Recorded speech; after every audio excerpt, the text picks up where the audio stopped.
أبي ذر زي إخواني بدأ فرميه وتبقى رسول خدا أي مسجد وضع في الأرض أول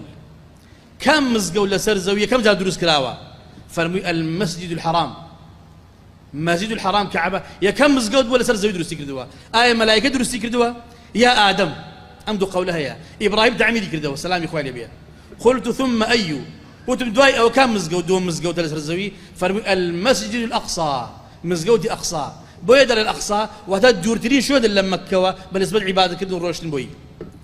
قلت كم كان بينهما ودم سند نيواني هم بوا كم مزقوتي حرام درس بو مكة شن صال دواي أو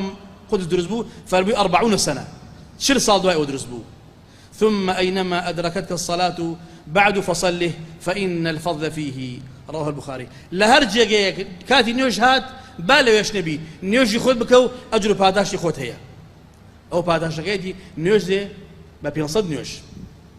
فضائل زوري هي لبر أوي ما خوش من دويك نقل لبر فلان وفلان وفلان برزان إما وكم مسلمان ديني خمان يكي إسلامه حق ما لسر فلان وفلان نيتي دارين أو ديني إخوانه منهجي منحرف إخوانه يقصدك أوان جندي شيطانا إماش إن شاء الله جندي رحمانين بزاني كمان ديبينوا وكمان لو دنيا سركوتو بين يا زر من دبين أما صاحية دنيا يبو ابتلاء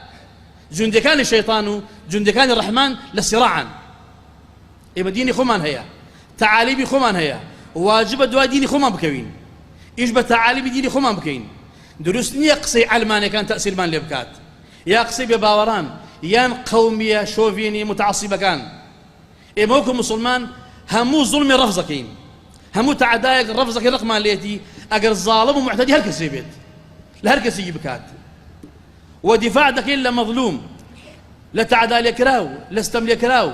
أجر بقسيش به بدعاش به بموقف بيت مظلوم ومعتدى عليه هالكسي بيه لهرشوني بيت شو ظلم حرامة